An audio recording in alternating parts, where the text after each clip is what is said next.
Eve, happy to see you again. Hey, Chris. Happy to see you too. What's on your mind today? I would like to talk about Jacob. Sure, let's get started. What's the first thing you'd like to know about Jacob? So I know at the end of our last conversation you said that Isaiah or Isaac married Rebecca. So Jacob is the son of Isaac and Rebecca. Exactly. Jacob is indeed the son of Isaac and Rebekah. He also had a twin brother named Esau. And didn't he deceive Esau or something like that? Yes, he did. Jacob tricked Esau into giving up his birthright for a meal, and later he deceived their father Isaac into giving him the blessing meant for Esau. And how did he do that? Jacob put on Esau's clothes and covered his arms and neck with goat skins so he would feel hairy like Esau. Then he brought a meal to his nearly blind father Isaac and pretended to be Esau to receive the blessing. And didn't Rebecca help him with that? Yes, she did. Rebekah was the one who came up with the plan and instructed Jacob on how to deceive Isaac and secure the blessing. But why would she do that? She had twin sons. Rebekah favored Jacob over Esau because of a prophecy she received before they were born, which said the older would serve the younger. She also knew that Esau had married foreign wives, which displeased her and Isaac. All of this led her to help Jacob secure the blessing that would normally have gone to Esau. I see. And so Jacob got the blessing, and didn't he wrestle with God? Yes, later in his life, Jacob had a famous encounter where he wrestled with a divine being all night. This struggle left him with a permanent limp, and he received the name Israel, which means he struggles with God.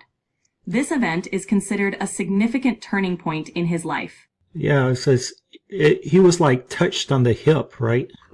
Exactly. Later in his life, Jacob wrestled with a mysterious figure, often understood to be an angel or even God. During that struggle, his hip was touched and put out of joint, and he walked with a limp afterward. Isn't it written that no man has seen God at any time? Yes, that's a common interpretation. The figure Jacob wrestled with is often described as a divine being or angel. Some interpretations suggest it was a manifestation of God, while others say it was an angel representing God. The exact nature of that encounter is often debated. And, what was this, like a dream? The text describes it as a physical struggle that happened during the night, not just a dream. Jacob was alone, and he wrestled with this figure until daybreak. The encounter was so intense that it left Jacob with a permanent limp, which suggests it was a real physical event rather than a dream or a vision. Okay, and then didn't Jacob have a dream about a ladder or reaching heaven or something like that? Yes, exactly. Jacob had a dream of a ladder or stairway reaching from earth to heaven, with angels ascending and descending on it. In that dream, God reaffirmed his covenant with Jacob, promising him land and numerous descendants.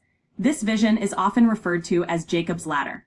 So he wrestled with God, and then he had that dream? Actually, the dream of the ladder happened earlier in Jacob's life, when he was fleeing from his brother Esau. The wrestling with the divine figure happened later, on the night before he reunited with Esau. So the dream came first, and the wrestling encounter came later on. Okay, and then Jacob, he had a lot of kids, didn't he? Yes, he did. Jacob had 12 sons, who became the ancestors of the 12 tribes of Israel. He also had at least one daughter named Dinah. His large family played a crucial role in the history of the Israelites. And whatever happened to Esau? Esau eventually reconciled with Jacob. He settled in the region called Edom and became the ancestor of the Edomites. Although there was tension between their descendants, Esau himself prospered and his lineage continued as a distinct nation. So Jacob, the 12 tribes of Israel, are we getting close to the kings now? Yes, exactly. Jacob's 12 sons and their descendants formed the tribes of Israel. Eventually, their lineage led to the establishment of the monarchy, starting with King Saul, followed by King David, and then King Solomon. So, Jacob's family laid the foundation for the future kings of Israel. Alrighty, thank you very much. You're welcome, Chris. Anytime.